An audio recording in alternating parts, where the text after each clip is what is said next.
Que le nom du Seigneur soit béni. Dans nos vies, il y a des rendez-vous. Il y a des rendez-vous, il y a même des confrontations avec Dieu. Quand David a fait la comédie pendant plus d'1 an, un moment est arrivé où il a voulu une confrontation avec lui. Vous connaissez comment Dieu a envoyé Nathan dans la maison de David parce qu'il fallait qu'un problème grave soit réglé. Vous connaissez ce moment? Et il se pourrait ce matin que ce soit le cas pour quelqu'un, pour plusieurs, ce besoin d'un rendez-vous avec Dieu. Et Dieu sait quand on est prêt. Des fois, on n'est pas prêt. Il faut parfois des années pour être prêt à vivre certaines choses. Parce que, vous voyez, on peut dire, Seigneur, que ta volonté soit faite, et c'est extrêmement sincère. Mais en fonction de ce que Dieu a préparé. Et quand vous étudiez les hommes de Dieu dans la Bible, vous vous rendez compte que le Seigneur les a interpellés à un certain moment de leur vie, qu'ils soient jeunes ou vieux. Dieu les interpelle, vous voyez, il sait quand il doit appeler Élisée, il est en train de labourer, et vous remarquerez souvent que les hommes qui ont été appelés par Dieu étaient tous en train de travailler. Ce qui prouve ce que la Bible enseigne, c'est que la paresse, c'est vraiment un obstacle. La Bible dit que la paresse, c'est comme une haie d'épines. Une haie d'épines sur le chemin, ça ne vous permet pas d'avancer. Alors on va lire cette histoire où Élisée est déterminé. Il est arrivé un moment de sa vie, Élie va être enlevé, et il est devant une épreuve, un test. Vous savez que Dieu nous éprouve. Je pense que je n'ai pas besoin de vous l'expliquer. Dieu nous éprouve. Il sait l'épreuve que nous pouvons traverser. Il ne nous tentera pas, il ne nous éprouvera pas au-delà de nos forces. Ça, c'est une chose. Mais là, on voit que Élisée a été éprouvé. Il y a tous les étudiants de l'école biblique qui comprennent rien. Même s'ils savent qu'Élie va être enlevé, ce sont des étudiants en théologie qui comprennent rien. On ne va pas en parler de ça, ce n'est pas le but. On va parler d'un homme qui veut être utilisé par Dieu. Parce que, Seigneur, utilise-moi, c'est dangereux ce truc. C'est dangereux. 2 Rois, chapitre 2. C'est un texte qui mérite d'être médité, comme tous les textes. Bien sûr que tous les textes méritent d'être médités. Mais quand on sert Dieu, il faut que nous sachions si nous sommes prêts à une confrontation. Pourquoi Dieu a-t-il attendu 1 an avant de confronter David à son péché? Pourquoi Dieu a attendu 1 an? C'est une vraie question. Vous seriez intervenu quand vous? Puisqu'il est dit, ce que David fait déplut à l'Éternel. L'homme qui plaisait à Dieu, vous voyez, ne plaît plus. Quand est-ce que vous seriez intervenu? Il faut m'aider. Oui, nous, si ton frère a péché, va y reprendre-le. Oui, moi j'aurais fait de suite. Enfin, il y a 30 ans, je l'aurais fait de suite. Dieu a attendu 1 an. Il y a des moments avec Dieu. Des fois, on n'est pas prêt. Est-ce que David aurait pu faire décapiter Nathan dans la foulée sans dire un mot, un de ses gardes? Est-ce qu'il aurait pu le faire? Bon, sans problème. Je pense qu'il n'était peut-être pas pris. Alors, moi, ce que je pense, c'est pas important. Mais une chose est sûre, je pense avoir assez de recul pour savoir que dans des réunions, Dieu nous fixe un rendez-vous. Il savait que vous viendriez. Il sait où vous en êtes. Il sait si ce que vous avez appris sert à rien, comme les fils des prophètes, là, qui ont pensé que Dieu avait enlevé Élie, enfin qu'il était retombé un petit peu plus loin dans la campagne. On voit le niveau de la théologie. Lisons ce texte. 2 Rois, chapitre 2. Lorsque l'Éternel fit monter Élie au ciel dans un tourbillon, Élie partait de Gilgal avec Élisée.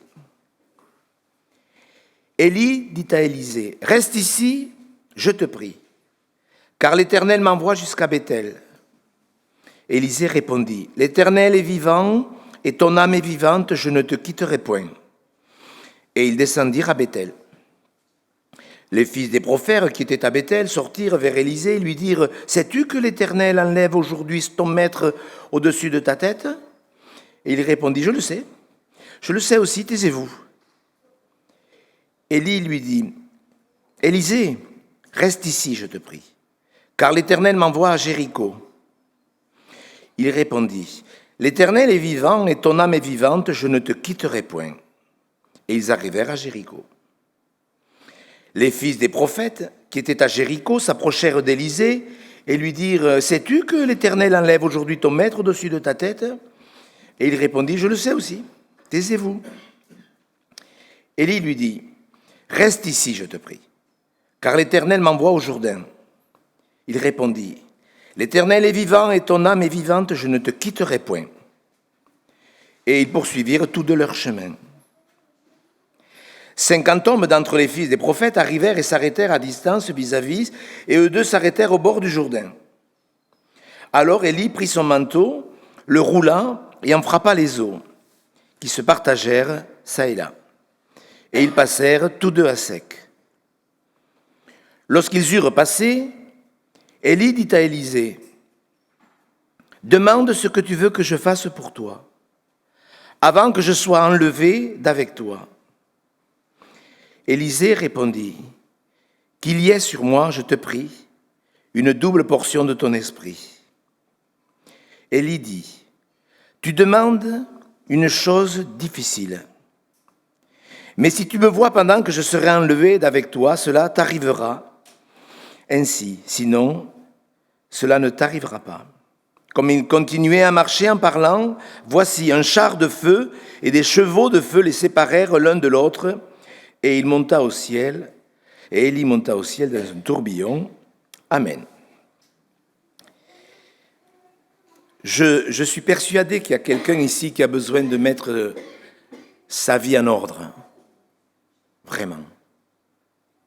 Il y a trop de légèreté dans le royaume de Dieu. Il y a trop de fils de prophètes qui peuvent dire « Je sais, il va se passer ci, je connais les prophéties, je connais la parole. » Vous savez, moi je suis bien placé pour savoir que de connaître la parole, ce n'est pas parce qu'on connaît la parole qu'on obéit à la parole. Élisée, lui, dans son cœur, il était déterminé. Il était déterminé. Comme Daniel, comme les amis de Daniel, qui étaient déterminés.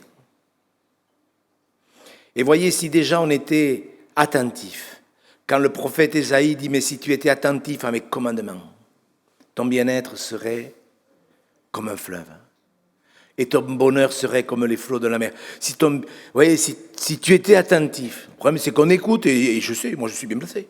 Il y a plein de pasteurs, de prédicateurs, de chrétiens qui sont capables de dire, si je dis un truc de travers, ils sauront me le dire. Mais ce n'est pas pour autant qu'on obéit à Dieu.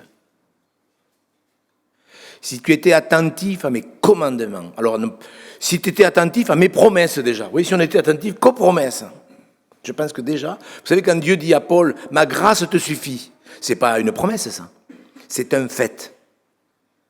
Vous comprenez ce que je veux dire? C'est pas quand Dieu dit « Ma grâce te suffit », mais ça devrait nous rendre libres, rien que ça. Vous le croyez ça, que sa grâce nous suffit? Pourquoi on s'inquiète? Ben, c'est parce qu'on ne le croit pas. On est comme les fils des prophètes, tu sais, oui, tu sais que l'Éternel... Regardez comment ils se sont comportés. Donc moi, ce que je voudrais vous parler, c'est des étapes par lesquelles Dieu veut que nous passions, si nous voulons les accepter, parce qu'on peut en accepter une ou deux, mais pas la troisième, parce qu'on est libre. C'est des étapes. Parce que Dieu sait quand il doit parler à quelqu'un, quand il doit dire certaines choses. Vous voyez, il l'a éprouvé, reste ici, je te prie. Je ne sais pas l'intonation que Élie a utilisée pour persuader Élisée de rester. Parce que la façon dont on parle, ça joue aussi. Hein. On peut dire avec tendresse, avec bienveillance, avec dureté. On ne sait pas en vérité. On ne sait pas, moi je l'ai dit avec ma voix à moi, mais on ne sait pas, peut-être que c'était un crescendo, que la troisième fois, il a dit, écoute, Élisée, reste ici, t'as compris? Je ne sais pas comment Dieu peut parler à quelqu'un parfois. Mais mes frères et sœurs, vous savez, dans la vie, il y a Dieu, je ne sais pas si vous avez remarqué, moi j'ai compté, il y a à peu près 1600 questions dans la Bible. Beaucoup de questions sont posées par Dieu lui-même. Et là, Dieu fait une proposition à Élisée qui a traversé avec succès toutes les étapes par lesquelles Dieu l'a fait passer. Et à un moment donné, Dieu pose une question par le prophète Élie à Élisée. Demande ce que tu veux que je fasse pour toi avant que je sois enlevé. Soyons sérieux, très sérieux. Ça, c'est entre vous et Dieu, ça ne me regarde pas. Mais enfin, je dois vous poser la question. Si le Seigneur vous disait, demande ce que tu veux que je fasse pour toi. Il l'a dit à plusieurs personnes dans la Bible. Jésus l'a dit à Bartimée. Que veux-tu que je fasse pour toi? Dieu l'a dit à Salomon dans un songe pendant la nuit. Que veux-tu que... Demande ce que tu veux. Le roi Artaxerxès l'a dit à Néhémie. Que demandes-tu? Là, c'est des questions archi sérieuses parce que nous, on est là, il y a trop de légèreté, c'est clair. Mais je ressens dans mon esprit qu'il y a quelqu'un au milieu de nous qui est vraiment sérieux avec Dieu. Que demandes-tu? Que veux-tu que je fasse pour toi? Qu'est-ce que vous répondriez à Dieu? Alors peut-être que ça nécessite quelques minutes ou quelques jours de réflexion. Vous êtes d'accord? On ne va pas répondre comme ça. Ah, moi j'aimerais, ah ben ma tati, elle est malade du pied, Seigneur. Guéris-la du pied, ça me ferait vraiment plaisir. Bon, vous comprenez bien que c'est un petit peu plus sérieux que ça. Si Dieu vous posait la question, au travers de mon ministère ce matin, que demandes-tu? Que lui répondriez-vous? Alors peut-être qu'il vous faudra une semaine de réflexion. Moi, je vous conseille de prendre du temps. Peut-être que vous avez déjà réfléchi à cette question. Moi, j'y ai réfléchi. J'ai attendu un moment avant de répondre et j'ai répondu. Dieu sait ma réponse. Mais quelle serait vraiment votre réponse? Bon, Dieu la sait déjà, même avant que vous l'ayez dite. Mais enfin, ça ne fait rien. Vous avez besoin de le savoir. Est-ce que vous comprenez? Quand Dieu dit quelque chose, je sais maintenant que tu crains Dieu. Dieu savait très bien qu'Abraham offrirait son fils Isaac sur l'autel. Et quand il lui dit, je sais maintenant que tu crains Dieu, c'est en vérité, c'est Abraham qui avait besoin de le savoir. Dieu n'a pas appris au dernier moment que, ah bon, tiens, je le connais mieux maintenant. Dieu sait la réponse que vous lui donneriez. Mais vous, est-ce que vous la savez? Est-ce que vous la savez? Demande, il y a une coccinelle qui vient écouter ma prédication. Et hop, c'est pas pour toi. Demande ce que tu veux que je fasse pour toi avant que je sois enlevé d'avec toi. Tu demandes une chose difficile.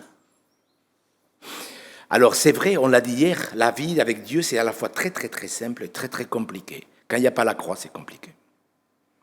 Quand il y a la croix, quand il y a l'obéissance, les choses se mettent en place.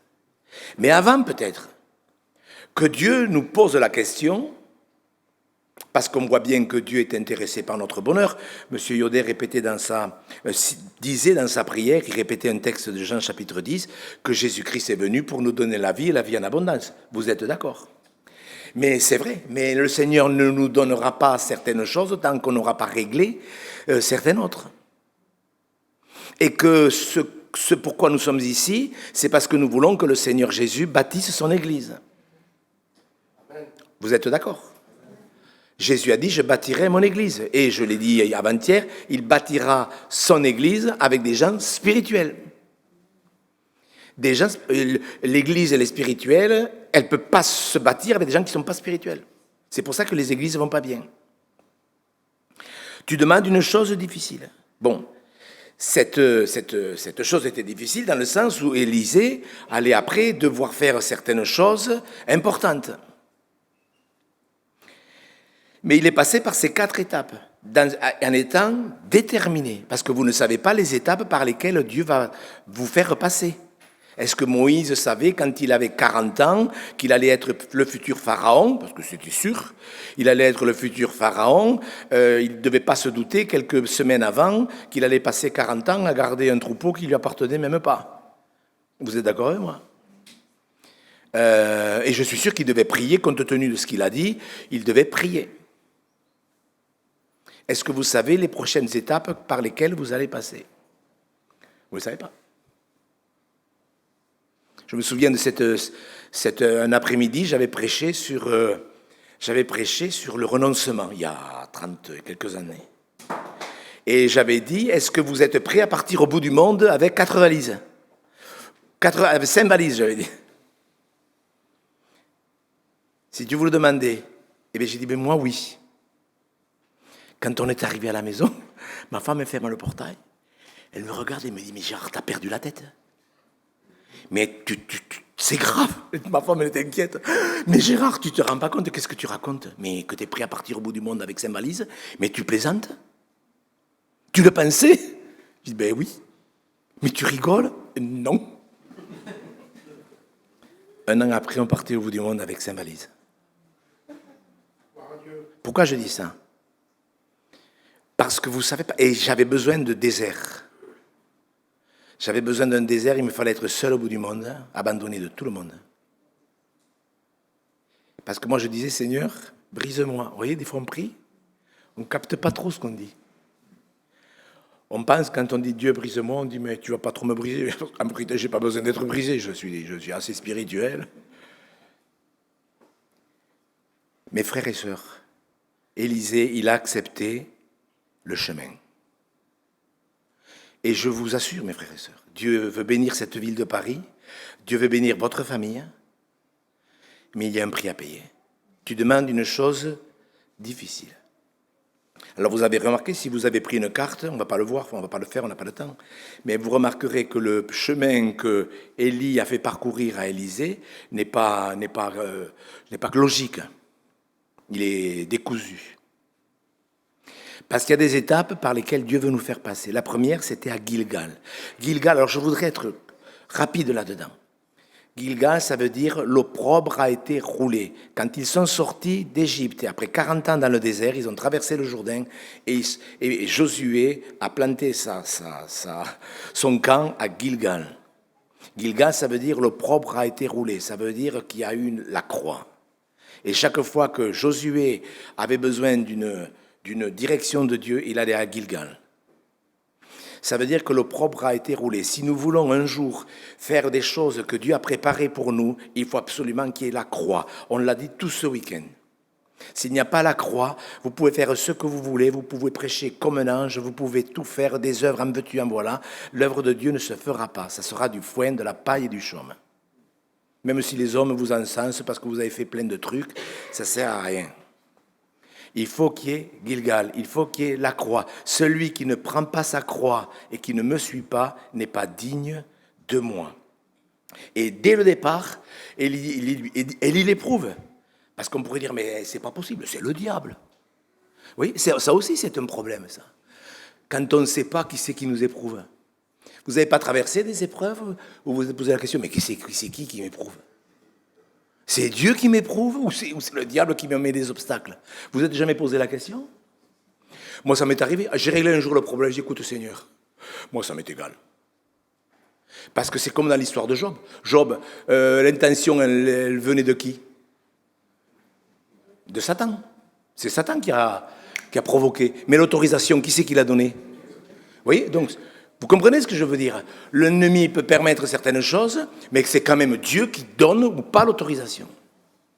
Donc moi, j'ai réglé ce problème, moi, ça m'est égal. J'ai eu certaines épreuves, on m'a dit, monsieur, est-ce que vous pensez que c'est le diable qui vous a éprouvé? Est-ce que vous pensez que c'est Dieu qui vous teste? Je dis, ça m'est égal, sachez que j'apprenne. Franchement, ça m'est égal. Moi, je veux apprendre. Et si on passe par la croix, les choses sont facilitées. Reste ici, je te prie. Car l'Éternel m'envoie à Jéricho. Vous voyez, la croix, c'est la première étape. Et la croix, ce n'est pas une fois à la conversion. La croix, c'est tous les jours qu'il se charge. Chaque jour, ce soir, on va rentrer. Et bien sûr qu'on a chacun notre vie. Certains sont à la retraite, donc vous voyez, ils n'ont pas le même emploi du temps. Certains sont en pleine activité. Ils ont peut-être un peu moins de temps pour se tenir devant Dieu. Vous comprenez ce que je veux dire? Mais tout ça, Dieu le sait. Mais est-ce que je veux faire la volonté de Dieu à la retraite ou pas? Moi, je me souviens de cet homme à l'église qui me dit, ah, monsieur Gouv, dans 6 mois, je suis à la retraite. Vous vous rendez compte?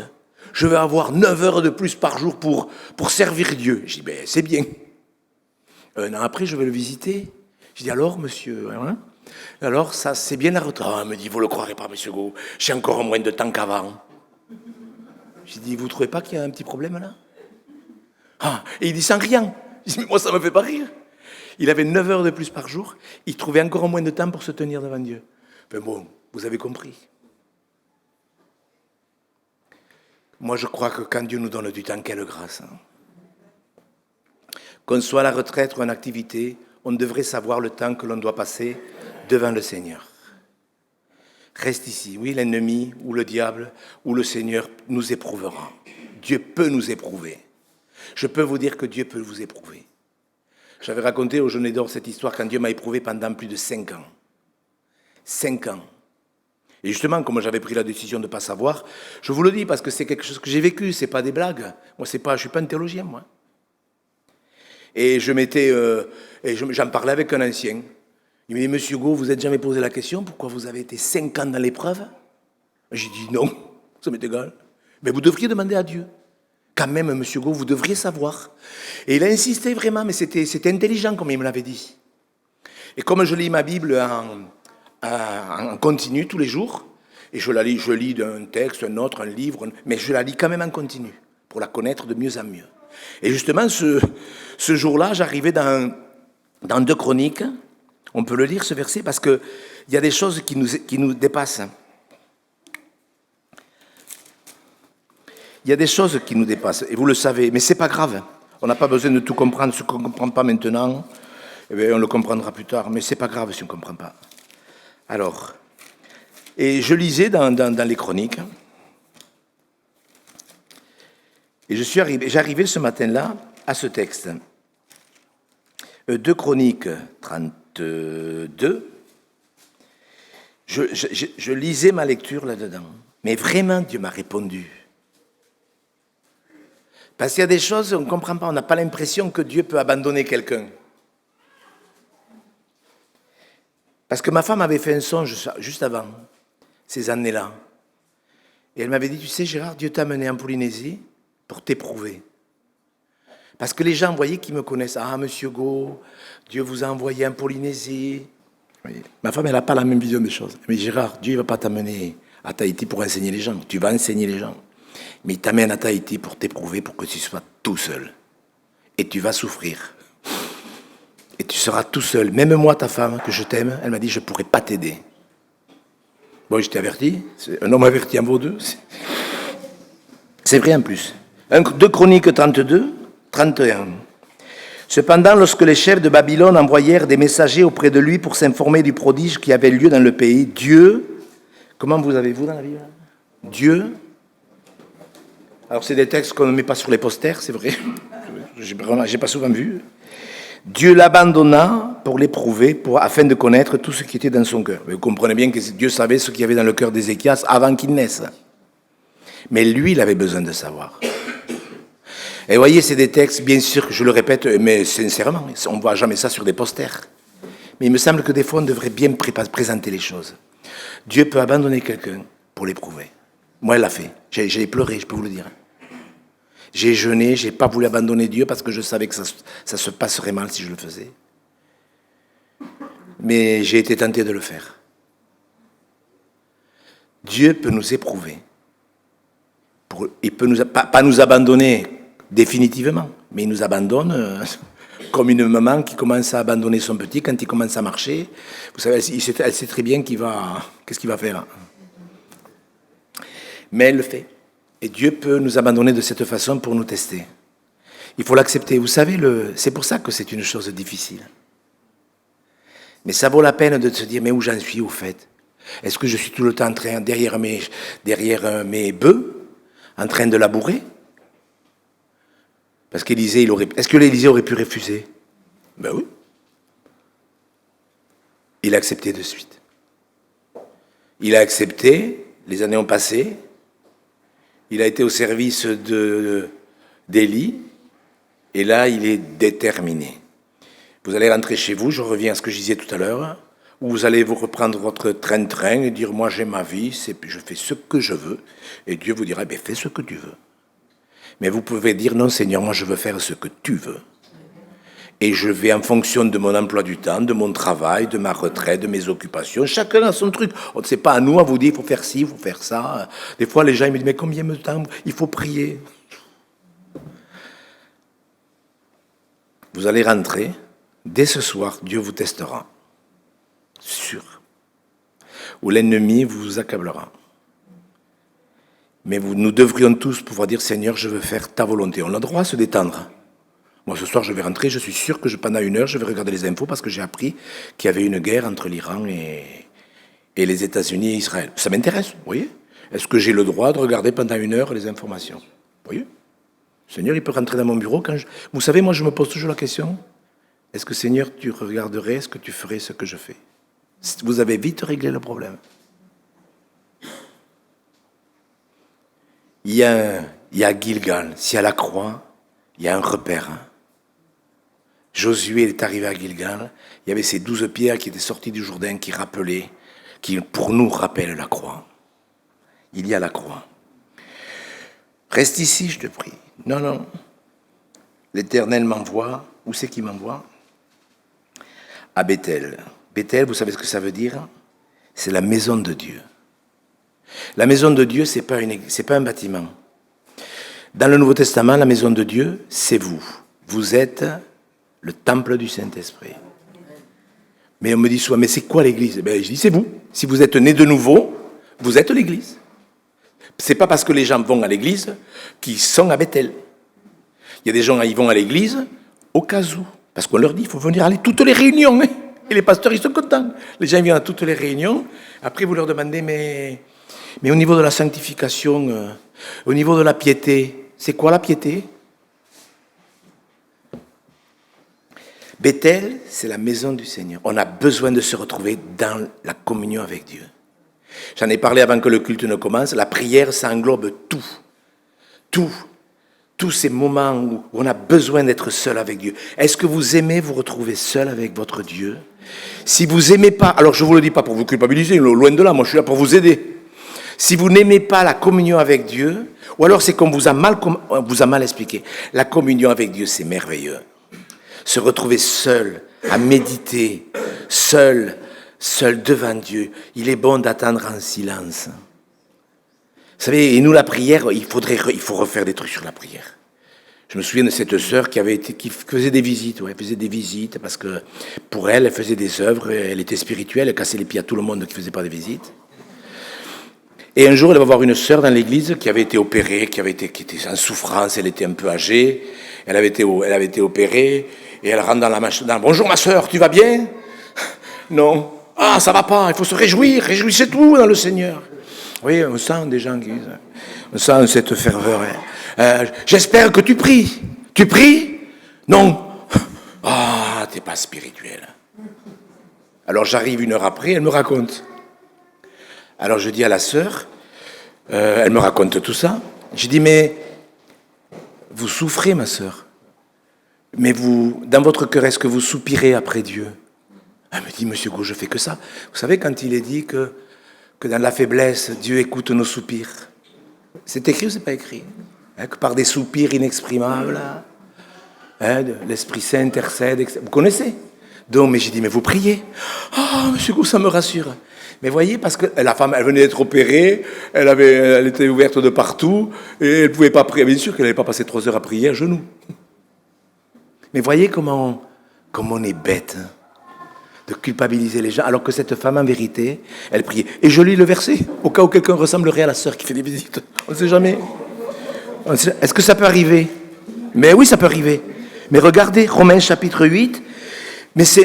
Vous voyez, c'est pas parce que quelqu'un prie. Les pharisiens, ils priaient tous les jours, ils priaient 2 fois par semaine, ils priaient même au coin des rues pour qu'on voie bien qu'ils prient. Et ils ont crucifié Jésus-Christ. Romains chapitre 8, vous voyez? Mais c'est important. On parlait tout à l'heure de tous les axes de la prière. Ça, c'en est un. De même aussi, Romains 8, 26, de même aussi, l'Esprit nous aide dans notre faiblesse, car nous ne savons pas ce qu'il convient de demander dans nos prières, mais l'Esprit lui-même intercède Par des soupirs inexprimables. Oui ou non? Donc par des soupirs, quelqu'un qui n'élèverait pas la voix parce qu'il est malade et fatigué, eh bien, il prie. Enfin, comment vous le voyez? Voyez? La maison de Dieu, c'est vous. Si vous êtes né de nouveau, vous êtes le temple du Saint-Esprit. Et il y a des prières, il y a des églises entières où le Saint-Esprit il est dehors, où Jésus-Christ il est dehors. Et vous le savez très bien. En tous les cas, Dieu, on ne trompe pas Dieu. On peut se tromper, on peut tromper les gens, on peut faire du cinéma, on peut être dans l'ignorance, comme les fils des prophètes, là, qui étaient complètement à l'envers. Mais Élisée, il voulait faire la volonté de Dieu. Il ne voulait pas une double portion parce qu'il voulait faire plus que Élie. Non, il voulait que la volonté de Dieu soit faite dans sa vie. C'est comme quand Paul dit aux Corinthiens, eh bien, recherchez les dons spirituels, recherchez-les pour l'édification de l'Église. C'est pourquoi je recherche les dons. Pour en mettre plein la vue aux autres. Moi, j'ai tel don. Moi, j'ai 4 dons. Michael, vous en avez combien? 2? Non, c'est pas possible. Non, vous n'avez pas, si j'en ai 4, vous n'avez pas 5. Il ne faut pas rêver. Mais est-ce qu'il peut y avoir des rivalités dans l'Église? Ben, vous comprenez bien que ça, c'est des choses que Dieu n'y est plus là-dedans. Parce que la chair, ça sert à rien. Bethel, la maison de Dieu, nous devons aimer la communion avec Dieu. Il faut que vous vous arrangez. Et pas le faire pour le faire. C'est un plaisir, la communion avec Dieu. Est-ce que c'est un plaisir ou est-ce que c'est une corvée? Si c'est une corvée, réglez-le. Réglez-le. Si c'est une corvée de prier, il y a quelque chose, le diable a mis sa main là-dedans, c'est pas pour, la communion avec Dieu, ça doit être c'est une bénédiction. Ah, moi lire la Bible, j'y comprends rien, j'ai pas le temps. Combien de fois on me dit j'ai pas le temps? Vous regardez la télévision combien d'heures par jour? Honnêtement, 1 heure, 4 heures. Ah, mais c'est sûr que vous n'avez pas le temps de lire la Bible. C'est sûr. Mais c'est sûr, mais regardez la télé. Moi, je leur dis, gens. Moi, je leur dis, mais regardez la télé, si ça vous fait plaisir. Moi, je crois qu'on peut regarder certaines choses. Franchement. Mais il y a des choses qu'on ne peut pas regarder. Il m'envoyait à Bethel. Reste ici. Ah, c'est sûr qu'il y en a un qui va tout faire pour qu'on n'y aille pas. Il y a des milliers de gens qui vont... Je le dis parce que ça fait 43 ans que je suis pasteur. J'ai quand même observé plein de choses dans plusieurs endroits du monde. Ce n'est pas parce qu'on va à l'église qu'on est avec Jésus-Christ. Croyez-moi. Croyez-moi. Reste ici, je te prie. Reste ici, Élisée. Car l'Éternel m'envoie à Jéricho. Jéricho. On sait tous ce que c'est Jéricho. Et il y a des victoires qu'il faut prendre. Vous êtes d'accord avec moi? Michael parlait des idoles, il a fait allusion à un texte dans Ézéchiel 14. On va le lire. Si je ne me trompe pas, c'est dans Ézéchiel 14. Et c'est vrai qu'il y a des textes comme ça fait réfléchir. Parce que pour beaucoup de gens, les idoles, vous voyez, c'est une occupation, une addiction. C'est vrai, ça n'est. Mais c'est beaucoup plus vicieux. Dans Ézéchiel 14, voyez, au verset 3. Fils de l'homme, c'est dans l'Ancien Testament, hein. Fils de l'homme, ces gens-là portent leurs idoles, où? Dans leur cœur. Vous voyez, Dieu, il voit dans le cœur. Et ils attachent les regards sur ceux qui les a fait tomber dans l'iniquité. Me laisserai-je consulter par eux? On voit qu'il y a un problème de communion et de communication lorsqu'on porte nos idoles. Parce que les idoles, on peut dire, ah, mais moi, j'ai pas ci, moi, j'ai pas ça, moi, je vais pas ci, je vais pas là. Oui, mais dans mon cœur, est-ce qu'il n'y a pas des choses qui prennent la place de Dieu? Moi, je ne suis pas contre la détente, vous voyez. Moi, j'essaie de me détendre. Je n'en ai pas trop besoin, mais j'essaie. Je disais l'autre jour à ma femme, parce que j'ai un collègue à moi qui, il y a 5 ans, il est mort en faisant du footing. Et j'ai été bête, j'ai dit à ma femme, tu vois, moi j'aimerais mourir comme ça, en faisant du footing. Elle me dit, mais t'es pas près de mourir, elle me dit. Je lui ai expliqué que j'aimerais mourir d'un coup. Vous voyez, bon. Bon, dans le cœur. Verset 4, c'est pourquoi parle-leur, dis-leur, ainsi parle le Seigneur l'Éternel, tout homme de la maison d'Israël qui porte ses idoles dans son cœur et qui attache les regards sur ce qui le fait tomber dans l'iniquité. On se demande pourquoi il y a tant de chrétiens qui ont rétrogradé. Vous êtes d'accord avec moi? Le jour de votre baptême, vous étiez combien? Oui, répondez. Vous étiez 12? Avec votre femme? Elle est toujours fidèle? Moi, j'ai entendu 50 fois, 100 fois, 1000 fois. Monsieur Go, on était 8 à mon baptême. On n'est plus que 2. On était 6 au baptême. Je suis toute seule. Vous avez jamais entendu ça? Pourquoi? Parce qu'il y a des idoles. Et si Dieu nous a mené Élisée à Jéricho, c'est pour que nous comprenions que Israël n'a pu rentrer dans Canaan qu'en faisant en sorte que cette ville soit détruite. Et il y a des, voyez, ce qui les fait tomber. Il y a des idoles, elles nous font tomber. Elles sont dans le cœur. Et il n'y a que Dieu qui le sait. Vous devriez le savoir. S'il y a quelque chose qui prend la place de Dieu, c'est une idole. Ça peut être quelque chose d'intelligent. Ça peut être quelque chose de bien. Mais c'est quand même une idole. Et il y a des choses bien, mais il faut qu'elles soient en second. Moi, vous voyez, j'aime, je vous le dis, parce que mes enfants, quand j'ai pris la retraite, enfin, administrative, quand j'ai pris la retraite, mes enfants, ils m'ont acheté un gros truc de peinture à l'huile, parce que j'aime peindre. Il y a 30 ans, j'ai fait deux tableaux, et on me disait que c'était bien. Peut-être on me disait ça pour me faire plaisir, mais fait bon, peut-être ils étaient bien. Et quand j'ai pris ma retraite, mes enfants, ils m'ont acheté, ils m'ont dit, papa, tu vas t'en servir? Et j'ai dit non. Est-ce qu'on peut faire de la peinture à l'huile? Est-ce qu'un chrétien peut faire de la peinture à l'huile? Ben, bien sûr.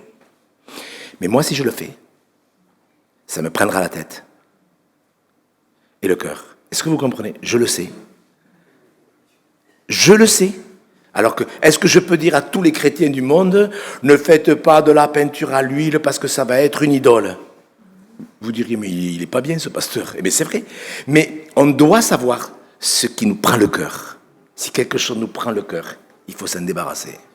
Ça ne sera pas la même chose pour l'un que pour l'autre. Il y a des idoles. Ils portent leurs idoles dans leur cœur. Vous savez, Jéricho, ça représente les obstacles qu'on ne peut pas, par nos propres forces, vaincre. C'est pour ça que Dieu a dit quelque chose qui est, militairement, c'est un peu compliqué. Faites le tour de la ville, combien de fois? Non, 13 fois. Le 6 premiers jours, une fois, et le dernier jour, 7 fois. Ça fait 13 fois. Qu'est-ce que ça veut dire? C'est ridicule. Militairement, vous ne trouvez pas que c'est un peu tiré par les cheveux? Mais voilà, Dieu, il sait. Et ça, c'est des principes bibliques de persévérer jusqu'à ce que les murailles s'écroulent. Et vous savez, par exemple, nos pensées, c'est des forteresses. Il ne le dit pas, l'apôtre Paul, que nos pensées sont des forteresses? Il le dit ou il ne le dit pas? Nos pensées, les forteresses de nos raisonnements. Et il y a des choses qui doivent s'écrouler. Et il faut obéir de cœur. Moi, j'aime l'épître aux Romains parce que Paul parle, vous avez obéi de cœur. Parce que, vous voyez, on peut accepter des comportements bibliques. Je peux aller à l'église, à toutes les réunions. Est-ce que c'est biblique? Est-ce que c'est forcément spirituel? Ben non. Donc je peux dire aux gens, venez à toutes les réunions. Ils le font, mais ce n'est pas pour ça qu'ils obéissent à Dieu. Et c'est ça que je veux vous expliquer. C'est ça la religion. Quelqu'un de spirituel, il dit oui, je sais très bien que si Dieu veut m'utiliser comme il a utilisé Élisée à sa façon à lui, il faut que je remporte ses victoires. Il y a une Jéricho, il y a des obstacles. Regardez dans un couple, quand il dit « Marie, aimez vos femmes, femmes, soumettez-vous à vos maris, etc. » On sent que Dieu veut que les maris honorent leurs femmes. Mais comment? Marie, aimez vos femmes comme Christ? Non mais... Qu'il en soit ainsi, afin que rien ne vienne faire obstacle à la prière. C'est ça, aller à Jéricho. Quand je vois comment certains maris parlent à leurs femmes, c'est pas la peine que vous priez. Ah mais je le dis, mais sincèrement, on honore sa femme. C'est écrit d'honorer sa femme. Honorer son... Aimer comme Christ a aimé l'Église. Moi souvent, à ma femme on en parle. Je dis, tu sais Isabelle, moi vraiment je veux faire plein d'efforts parce que je sais que je dois t'aimer davantage. Et j'aime ma femme. Comme Christ a aimé l'Église. Il sait, qu'est-ce qu'il a fait Jésus pour son Église? Il s'est donné. Et quand je vois des hommes, la femme, soumets-toi. Mais il ne dit pas soumets-toi. Il n'y a pas écrit, femme, soyez esclaves de vos maris. Ça va, se soumettre, c'est être sous son mari pour le soutenir. Mais comment une femme pourra-t-elle soutenir son mari si son mari ne l'aime pas? Et il vaudrait mieux que chacun s'occupe de son verset. Je pense que ça réglerait vite tous les problèmes dans un couple. Reste ici. Il y a des gens, ils sont restés là, je peux vous le dire. Ils n'ont pas voulu régler les problèmes. Et quand vous lisez Ésaïe, vous lirez Ésaïe 40 jusqu'à 66. Vous voyez, lisez ce chapitre où il est dit « Préparez le chemin du Seigneur ». C'était le message de ma prédication. Mais comment on va pouvoir préparer le chemin du Seigneur si on n'est pas dans la condition que Dieu veut? Vous connaissez ce texte dans Ésaïe 40? Je ne sais pas si vous l'avez déjà lu, ceux qui m'écoutent l'ont souvent certainement entendu parce que je le répète. Ésaïe 40, verset 3. C'est un ordre. Enfin, est-ce que vous aimez les ordres du Seigneur? Ou est-ce que vous dites à moi les ordres, non merci, hein? Moi j'ai entendu ça. Hein? Moi j'ai reçu des ordres toute ma vie au boulot, j'ai des ordres, j'en veux pas. Hein? Mais les ordres du Seigneur, moi je crois que c'est des vraies bénédictions. Parce que c'est des invitations. Quand Dieu dit, Ésaïe 40, verset 3, une voix crie, je l'ai souvent expliqué ça, une voix crie, ça veut dire que Dieu, on ne l'écoute pas, donc il est obligé de crier, c'est d'une tristesse profonde. Une voix crie, vous voyez, c'est triste. Préparez au désert le chemin de l'Éternel. Vous voyez, au désert, ça va pas, je suis dans le désert, mais Dieu, ça ne le gêne pas. On peut, où qu'on se trouve, je ne sais pas où vous en êtes ce matin, peut-être que vous ne le savez même pas, je ne sais pas un reproche. Préparer au désert le chemin de l'Éternel. Voyons, c'est comme si Dieu nous disait, voilà, t'es vraiment dans le désert, ça va pas du tout, ça va pas. Mais tu peux te préparer, quand même. Alors il faut faire ce que Dieu demande. Aplanissez dans les lieux arides une route pour notre Dieu, que toute vallée soit exaucée, que toute montagne soit baissée. Il y a des choses dans notre vie qui doivent s'élever, il y en a qui doivent se rabaisser, etc. L'orgueil, il faut que ça diminue. La piété, il faut que ça augmente. C'est ça, vous voyez, que toute montagne et toute colline soient baissées, que les coteaux se changent en plaine, les défilés étroits en vallons. Et de suite, non mais ça fait chaud au cœur. Le verset 5, s'il vous plaît. De suite, alors, la gloire de l'Éternel sera révélée. Dans 5 ou 6 ans, toute chair la verra. C'est ça qui est écrit? Non, mais ça ne vous fait pas plaisir? Au même instant, pas dans 3 ans, dès qu'on obéit, instantanément, le Seigneur déverse sa grâce. Mais ça ne vous touche pas? Tu es dans le désert, le Seigneur, ça n'a pas l'air de le déranger parce qu'il peut tout. Et dès qu'on obéit, au même instant, il peut agir. Non mais sérieusement, vous ne trouvez pas ça merveilleux? Mais il y a des Jérichos. Et quand vous lisez, on peut prendre notre texte, c'est dans Ésaïe 57. Ésaïe 57, quand il est dit « Enlevez tout obstacle du chemin de mon peuple ». C'est écrit, hein? Oui, Ésaïe 57, 14. Vous voyez, quand vous lisez, on voit, vraiment ça vaut la peine de lire ces 22 derniers chapitres, 26 derniers chapitres. Non, oui, c'est 26.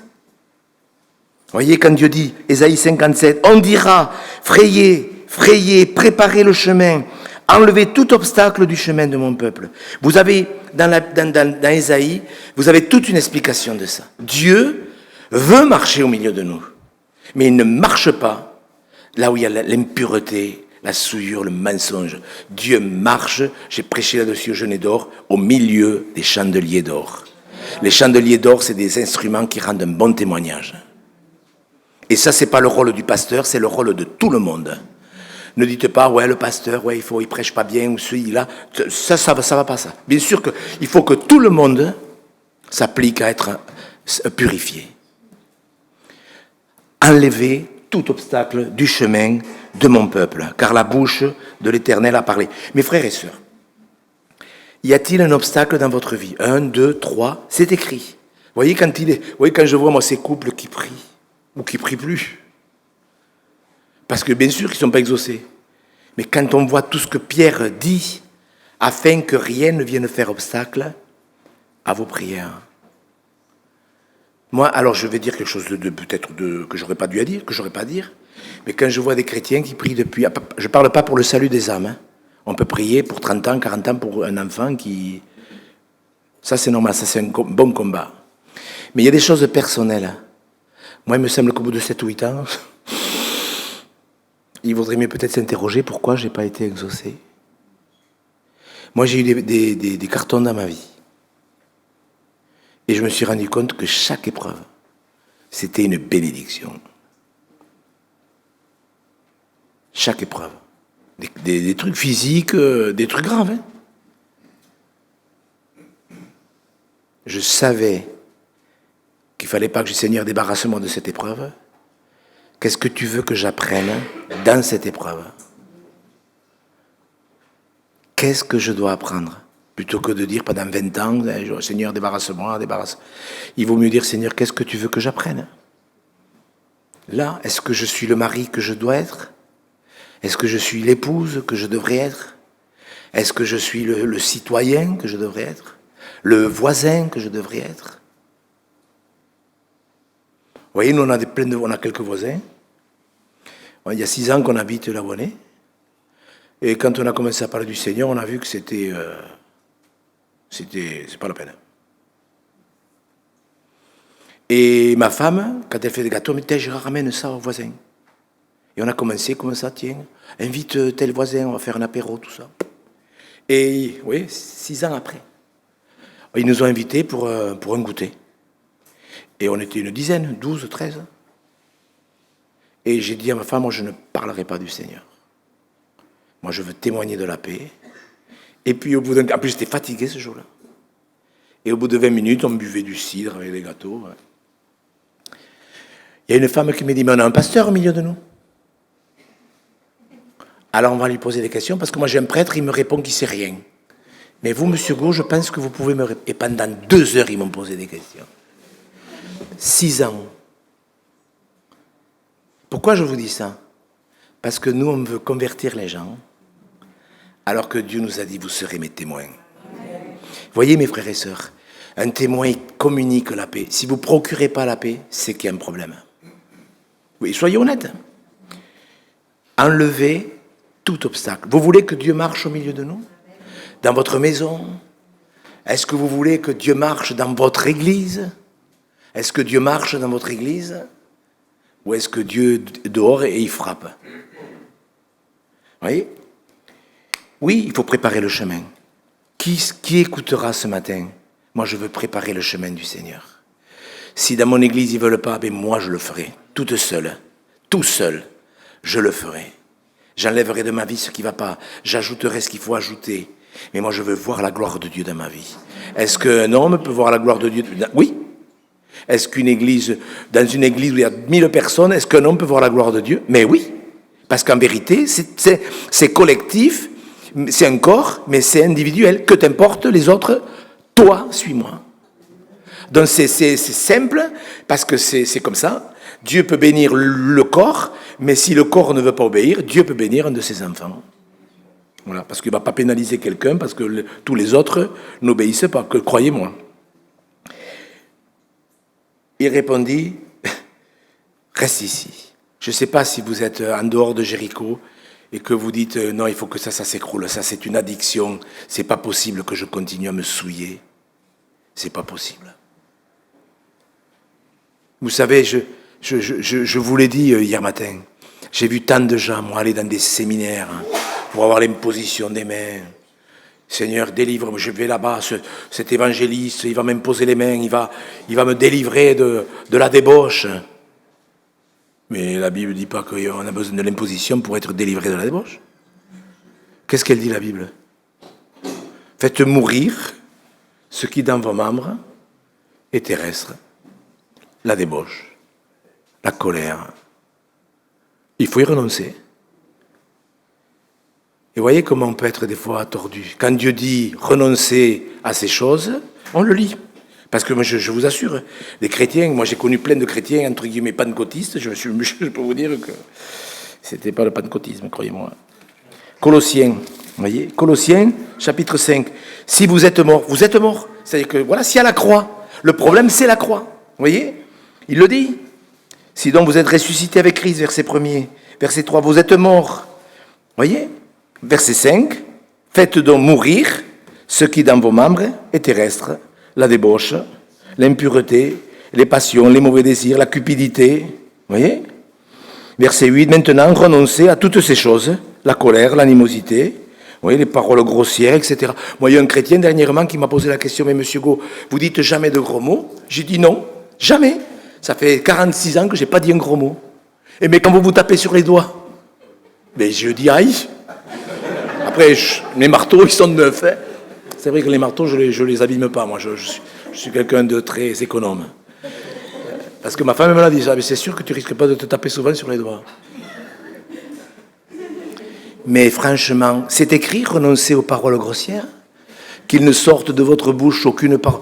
Un chrétien qui est vulgaire, c'est un chrétien qui veut pas passer par ces étapes de Gilgal, de Bethel, de Jéricho. Comment voulez-vous après, Seigneur, fais ci, Seigneur, utilise-moi. Mais non, Dieu utilise des choses saines. Il est dit dans une maison, il y a plusieurs sortes de vases. Dieu utilise des vases sanctifiés.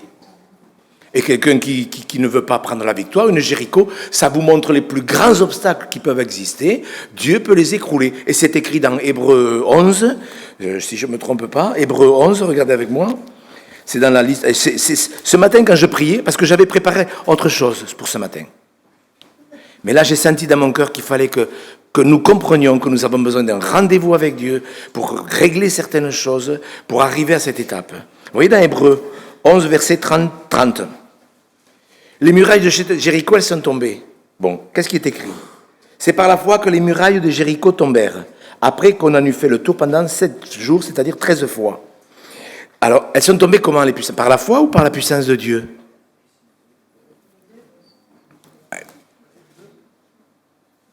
Vous comprenez ce que je veux dire? C'est qui a fait tomber les murailles? Mais c'est quand même par la foi, par l'obéissance. Vous comprenez? Bien sûr que c'est Dieu qui fait tout. Mais il faut que vous compreniez, n'importe quelle muraille, n'importe quel obstacle, si haut soit-il, soit large soit-il, soit compliqué soit-il, c'est par la foi. La foi, c'est l'obéissance. Seigneur, tu me demandes de prendre cet obstacle à bras-le-corps. Je vais en faire le tour spirituellement. Ne faites pas le tour de la maison pendant 13 fois en disant tiens. Non mais, moi j'ai vu des gens qui faisaient le tour de la ville. Bon, on va passer à autre sujet.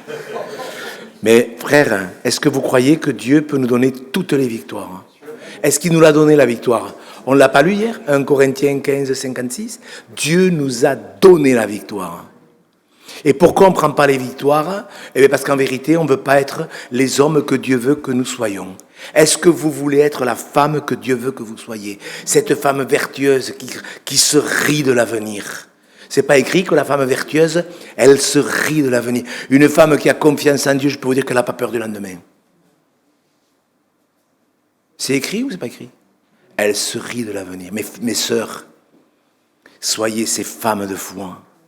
Ces femmes qui, vous savez, que le lendemain aura soin de lui-même. Je ne sais pas qui c'est qui a dit ça. Mais il me semble que celui qui a dit ça, il savait ce qu'il disait.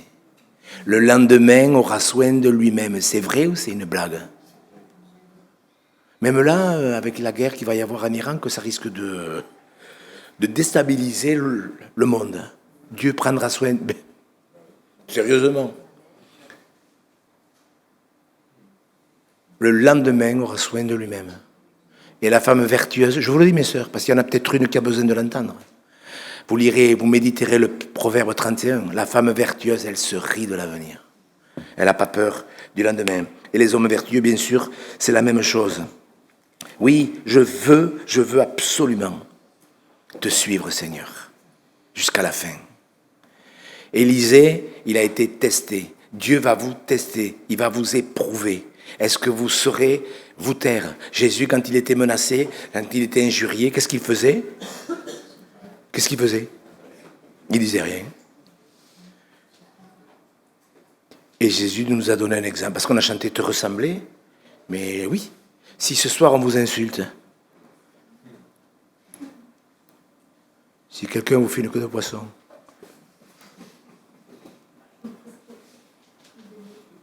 Qu'est-ce que vous allez dire? Non mais c'est là qu'on voit. Si quelqu'un vous... Est-ce qu'on vous a déjà insulté? Qu'est-ce que vous avez dit? Est-ce qu'on vous a déjà insulté? Qu'est-ce que vous avez dit?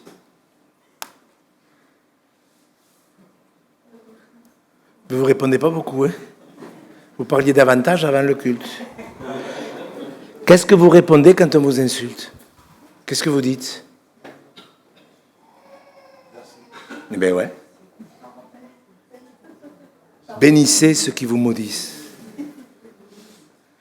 Parce que moi, voyez, moi j'ai des ennemis. Jésus n'a pas dit, c'est pas normal que vous ayez des ennemis. Jésus a dit, aimez vos ennemis. Des ennemis, on en a, c'est obligé, puisqu'il y a des gens qui sont dans les ténèbres, etc. Il n'a pas dit, ce n'est pas normal. Il a dit, aimez vos ennemis. Eh bien, comment je fais? Eh bien, je prie. Seigneur, je te prie pour mes ennemis. Parce que moi, j'ai pas envie qu'ils aillent en enfer quand même s'ils m'énervent, j'ai pas envie qu'ils aillent en enfer. Vous êtes d'accord? Moi, il y a des gens qui m'ont critiqué. Écoutez, Michael, il peut vous en dire un mot. Hein. Moi, il y a des gens qui m'ont vraiment maudit. Mais moi, franchement, dans mon cœur, je souhaite qu'une chose, quand même, c'est qu'ils aillent au ciel. Franchement. J'ai pas envie que, parce qu'ils sont comme ça, bon, l'enfer, ça durerait 1000 ans ou 1 milliard d'années, allez, c'est pas grave. Mais l'éternité, moi, j'ai pas envie que mes ennemis aillent en enfer. Moi, j'ai envie qu'ils se repentent tous et qu'ils soient sauvés. Et ça, c'est la croix. Vous voyez ce que je veux dire? Franchement, on ne veut pas que les gens aillent en enfer.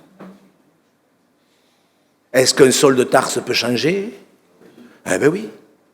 Je pense que dans l'église primitive, il devait prier pour les persécuteurs. Et regardez ce que Dieu a fait avec Saul de Tarse. Il a dit qu'il y avait une foule de sacrificateurs qui obéissaient à la foi. Ces sacrificateurs qui avaient vociféré, crucifie-le, crucifie-le. Qu'est-ce que vous voyez dans les actes? Une foule de sacrificateurs obéissaient à la foi. Ça prouve bien que vous voyez que les Jéricho, c'est ça. Je prends la victoire et je prierai et je combattrai ce bon combat. Le bon combat, c'est parce qu'on est armé. Quand on est à Gilgal, quand on arrive après au Jourdain, vous avez vu le Jourdain? La 4e étape, c'était le Jourdain. Le Jourdain, c'est l'image de la mort à soi. Gilgal, c'est la croix de Jésus-Christ. Le Jourdain, c'est la nôtre. Et quand on est au Jourdain, on meurt à soi-même. Et on met tout entre les mains du Seigneur. Et c'est pour ça qu'à la place de lui dire, bon, reste ici, Dieu va lui dire maintenant, demande ce que tu veux. Et si nous acceptons ces étapes, nous serons dans les conditions où Dieu pourra nous utiliser. Parce qu'il y a des gens qui veulent être utilisés, mais bon, ils font de la religiosité. La religiosité, ça ne sert à rien. Ce qu'il faut, c'est la vie. Vous êtes d'accord avec moi? Ma parole est esprit et vie. La parole est une épée qui doit trancher. Oui, ce matin, ça doit trancher. Seigneur, tu veux un rendez-vous avec moi? Est-ce que je le veux, ce rendez-vous? Est-ce que vous le voulez, ce rendez-vous? Où le Saint-Esprit va vous montrer, dans un moment de communion, mais il y a ça. Il y a ça. Enlever tout obstacle. Est-ce que je suis le mari que je dois être? Est-ce que je suis le frère que je dois être? Est-ce que je suis le père que je dois être? Est-ce que je suis... etc. Eh bien, vous pouvez demander à des gens. Est-ce que vous pouvez demander à votre conjoint, tu trouves que je suis... Alors ne profitez pas de ce moment pour dire, attends, j'ai envie de te dire ce que j'ai à te dire. Il faut que ce soit constructif. Mais est-ce que ça vaut pas la peine?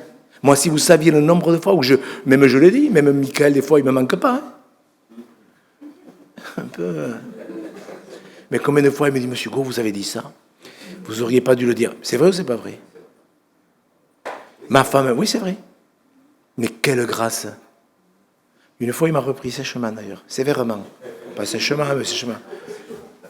Mais hier, vous m'avez les 20 €, là. Est-ce que vous acceptez d'être repris? Mais quelqu'un qui n'accepte pas, si tu étais à ma place. Mais c'est une grâce d'être repris. Vous connaissez les proverbes, hein? Le Jourdain, c'est là où il va se passer quelque chose. Il y a une mort à soi. Le Jourdain, c'est là où vraiment il va se passer quelque chose de profond. Marie, elle avait besoin de se retrouver au pied du Seigneur. Le Jourdain, c'est la mort à soi. C'est plus moi qui vis. C'est Dieu qui combat pour moi.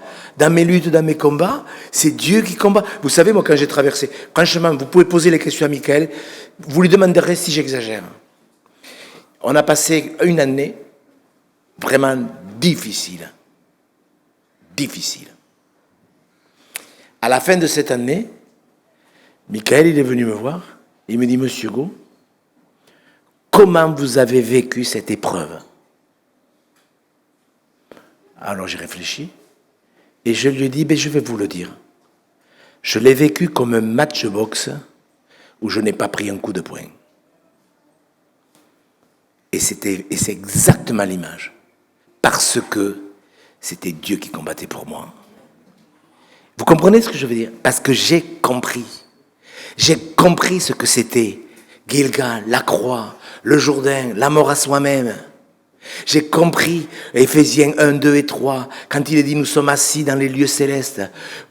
C'est écrit ou c'est pas écrit? On va le lire pour ceux qui lisent pas, ou ceux qui lisent pour lire. Est-ce qu'on peut lire la Bible pour lire? Ben oui.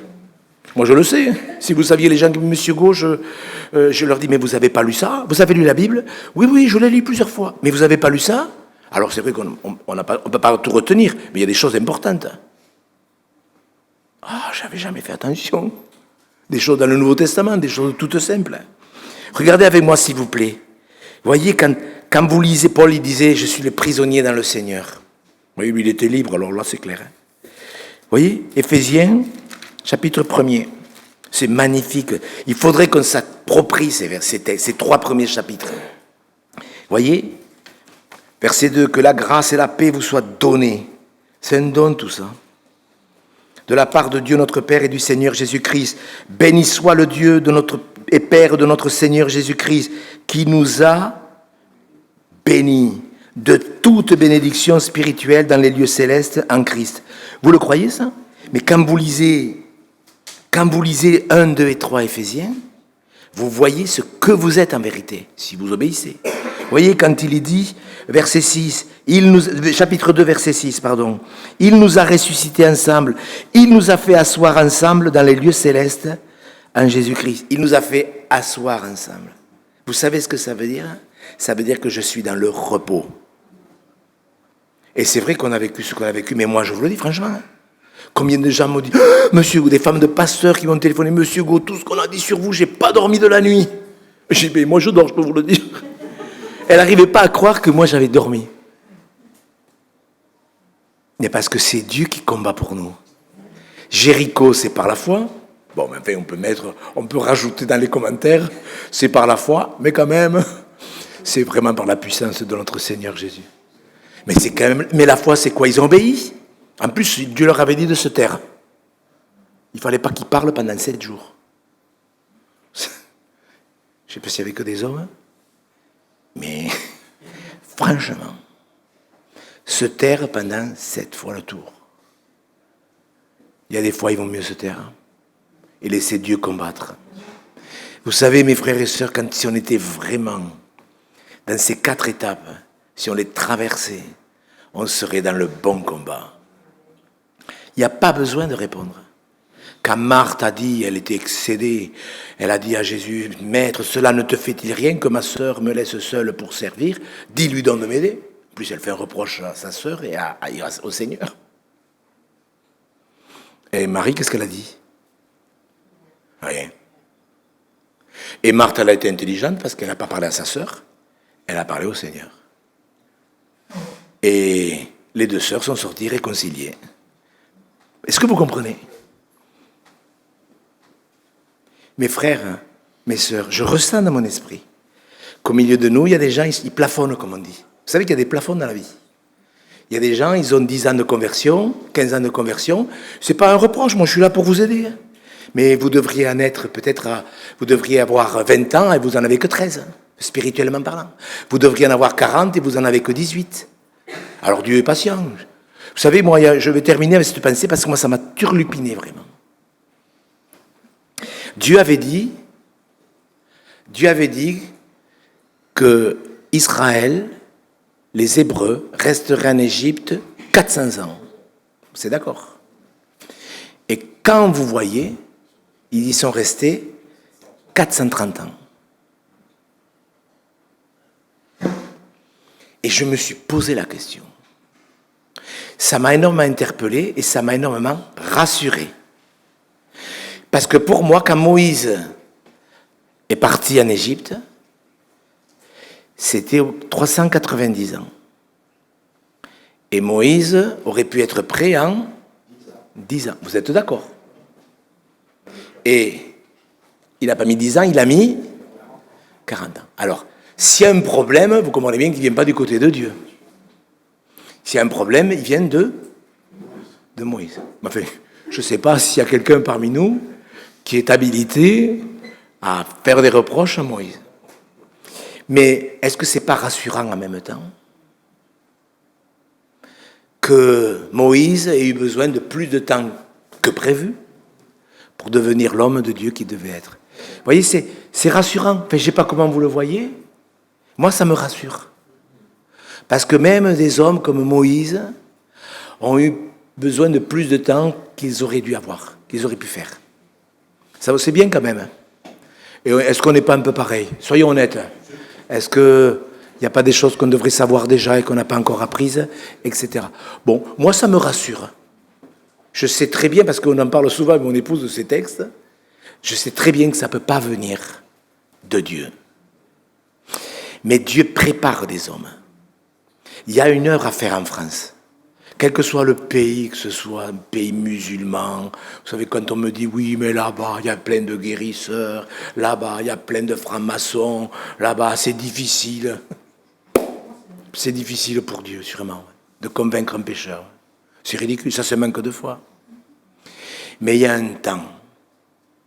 Moïse a été prêt à 80 ans. Il a préparé le chemin du Seigneur. Jean-Baptiste a préparé le chemin. Jean-Baptiste, il a exercé son ministère pendant combien de temps? 1 an et demi, 2 ans. Et Dieu dit, oui, à la limite. Et Dieu, le Seigneur Jésus, a dit que parmi les hommes qui ont existé sur la terre, le plus grand, c'est Jean-Baptiste. Attends, il a prêché dans un costume bizarre. Il a travaillé 1 an. Il n'a fait aucun miracle. On l'a décapité. Il avait 31 ans. Et Jésus dit, parmi les hommes qui sont nés de femmes, il n'a pas paru de plus grand que Jean-Baptiste. Non mais attendez, le plus grand c'est Jean-Baptiste. Pour moi le plus grand c'est Moïse, Élie, Jérémie, Isaïe. Pourquoi Jésus a voulu que l'on sache que le plus grand c'était Jean-Baptiste? Moi j'ai compris. Parce que Jean-Baptiste, il a préparé le chemin du Seigneur. Et si on veut faire quelque chose de grand, entre guillemets, vous avez compris, il faut préparer le chemin de Jésus-Christ dans l'Église. Et c'est vrai que Dieu sera de plus en plus exigeant. Ne vous inquiétez pas, Seigneur, utilise-moi, ça ne marche pas comme ça. Seigneur, montre-moi les principes spirituels pour que je sois utilisable. Moïse, moi, ce qui m'a frappé, c'est dans Exode 4, quand Moïse a passé 40 ans en Égypte, il pensait qu'il était prêt, il n'était pas. Il a passé 40 ans avec son beau-père dans le désert à garder des moutons. Lui, maintenant, il pensait qu'il n'était pas prêt. Il l'était. Et quand Dieu l'envoie en Égypte, Exode 4, s'il vous plaît, si c'est ça. Exode 4. Moi, ça m'a fait frémir ce texte. Exode 4. Voilà. Alors, continuez, ça doit être le verset 4, je crois. Alors, avant. Attendez, je ne vois pas bien. Non, c'est pas Exode 4. Attendez, excusez-moi, je vais vite regarder.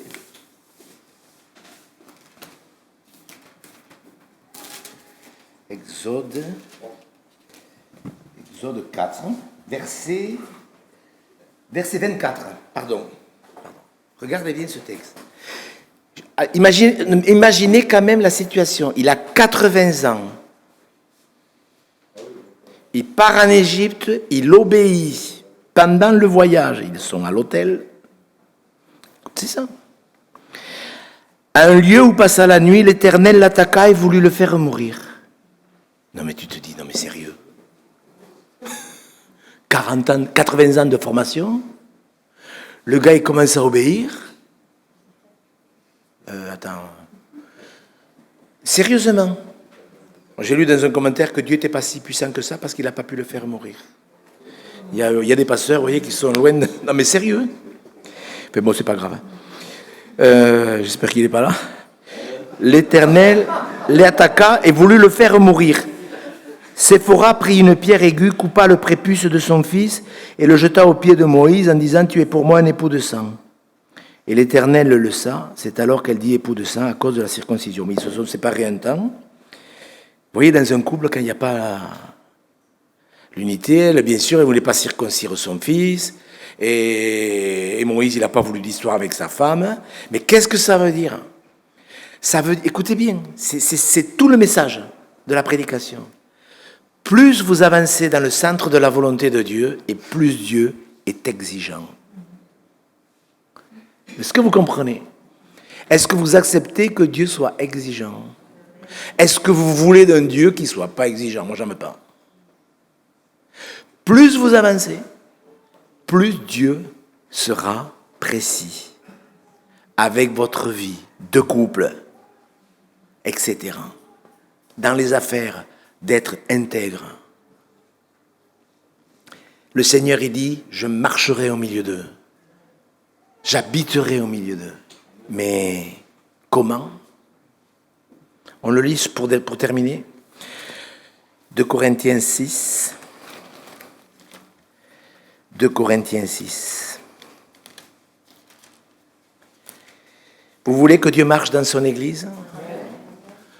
Vous voulez que Dieu habite dans son Église ? Est-ce que c'est sa volonté ? Je pense que Dieu est plus intéressé que nous, croyez-moi. Je pense que Dieu est plus intéressé que nous par le salut de nos enfants même. Je le pense. 2 Corinthiens 6, voyez ?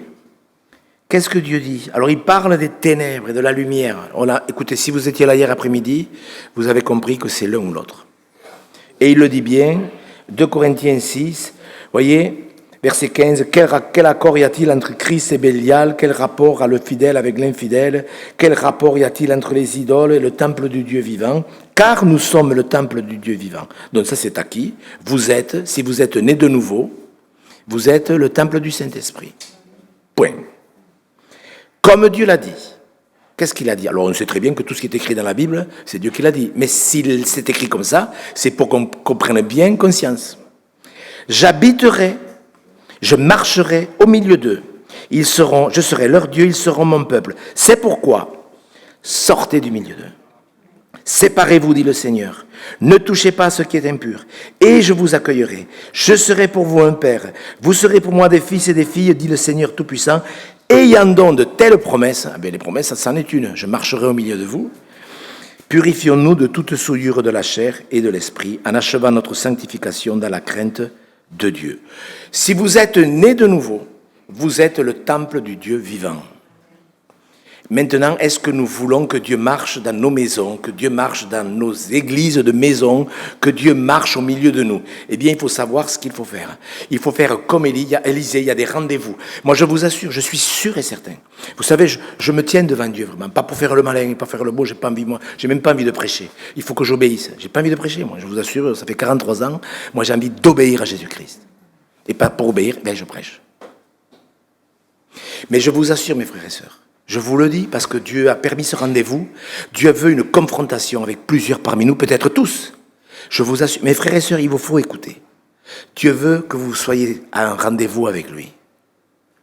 Il veut vous montrer, est-ce que vous êtes à Gilgal ? Est-ce que vous êtes à Bethel ? Est-ce que vous êtes à Jéricho ? Est-ce que vous avez reculé dans ces étapes ? Ou est-ce que vraiment vous dites, oui, moi je veux que le Seigneur soit de plus en plus exigeant avec moi ? Je le veux, j'accepte. Heureusement que Séphora, elle était intelligente, elle a bien compris qu'il y avait un problème avec Dieu, donc elle a circoncis vite son fils. Mais, voyez, tu peux dire, mais attends, mais tu formes un gars pendant 80 ans ? 80 ans pour libérer le peuple d'Égypte ? Et tu vas le faire mourir parce qu'il a négligé ce truc ? Eh bien non. Quand on veut servir Dieu, il faut obéir à fond.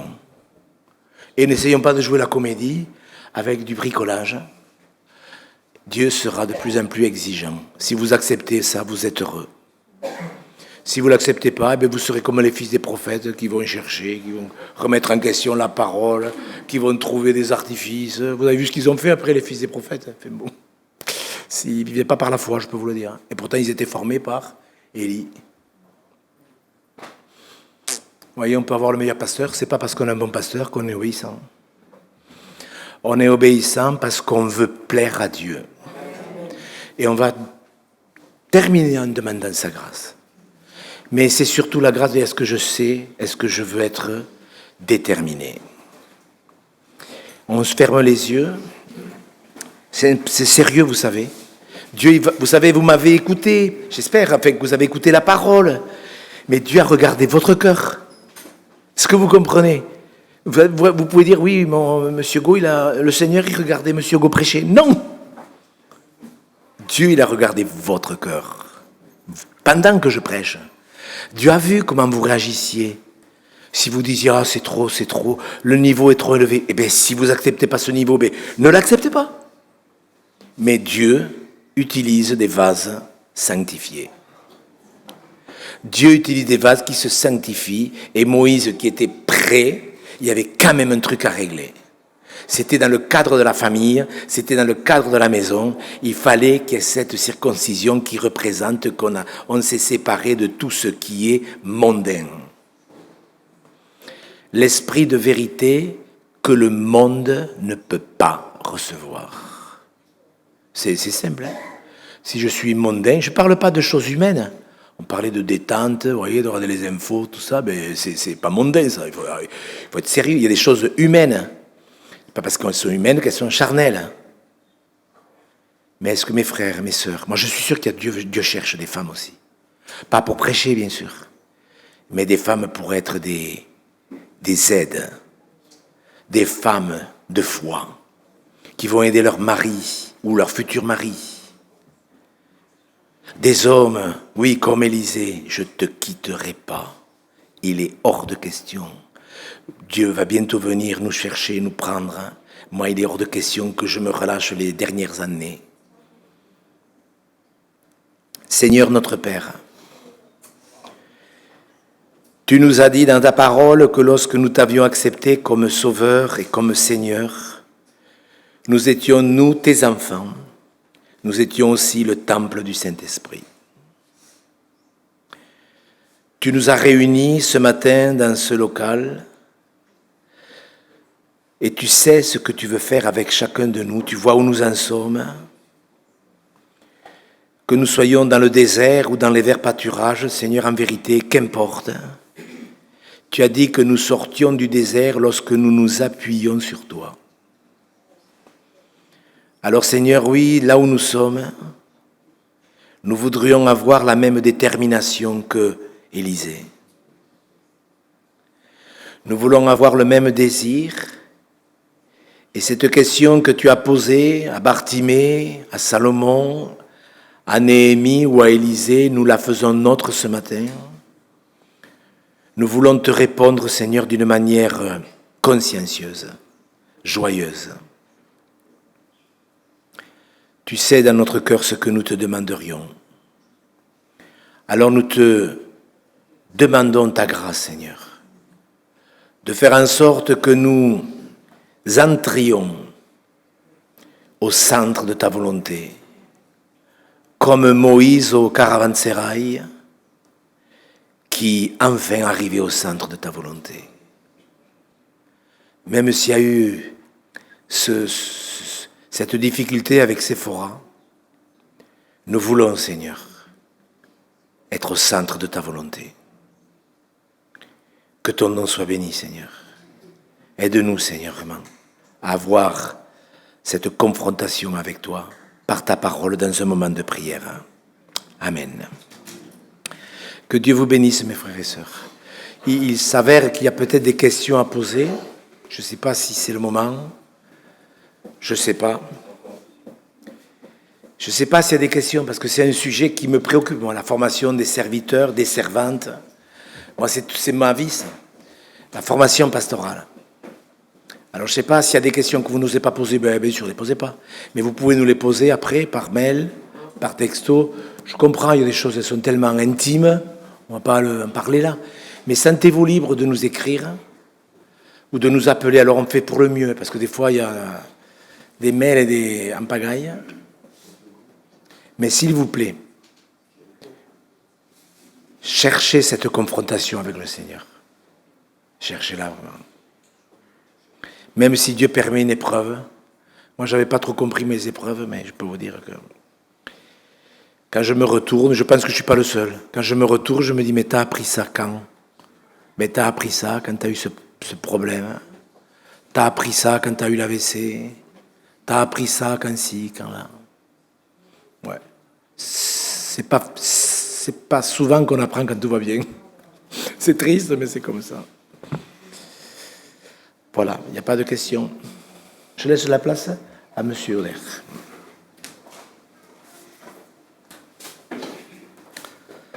Donc c'est notre frère qui m'avait dit, dimanche matin, n'oubliez pas d'intervenir. Alors je vais être obéissant à ce qu'il m'a demandé. Est-ce que je peux dire un tout petit mot avant?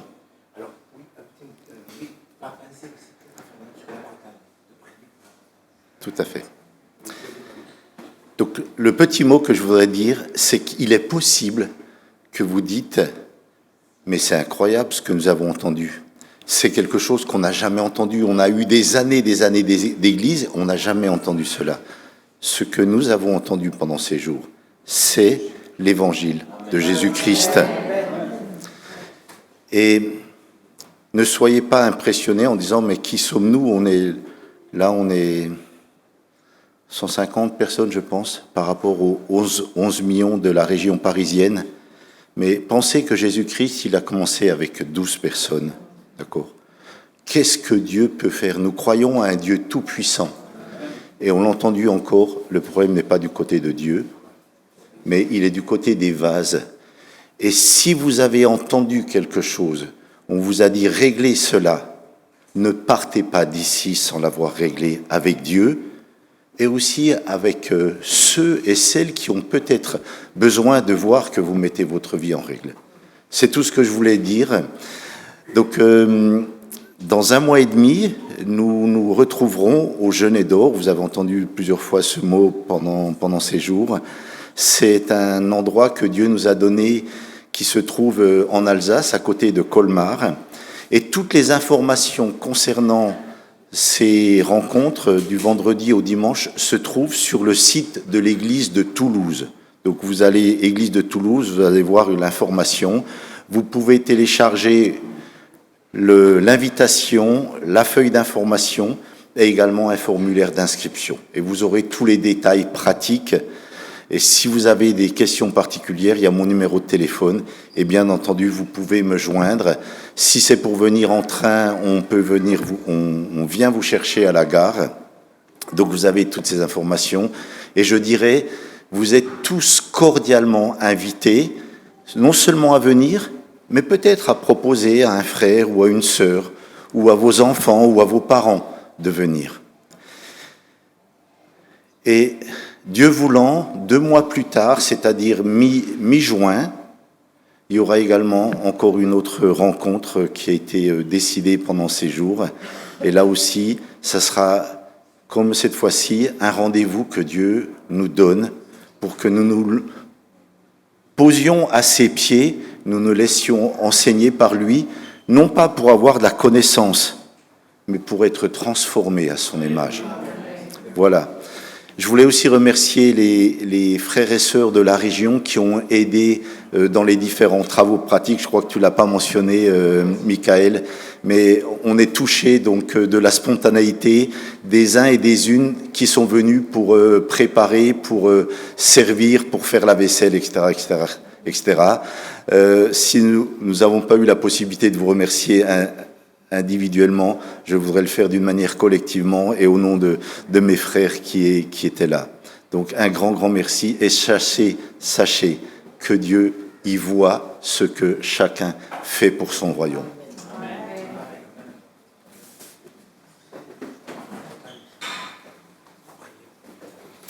On va rendre grâce, prier. Et puis aussi, c'est vrai qu'on a eu cette pensée. et au cours des discussions, que ce serait bien de faire aussi un séminaire comme celui-ci du côté de la Bretagne. Voilà. Donc, on le partage, on va prier que la volonté de Dieu se fasse. Si ça doit se faire, ça se fera naturellement par la puissance de Dieu. Mais on peut lui demander, puis on va en profiter aussi pour remercier le Seigneur pour le repas. Merci Seigneur pour ce moment. Merci pour, c'est vrai, ta grâce, et merci parce que tu veux bâtir ton Église. Et Seigneur, ton Église, tu l'achèveras, tu l'as promis, tu le feras, Seigneur. Mais ce que nous voulons, c'est être des instruments entre tes mains. Nous savons que les temps sont courts.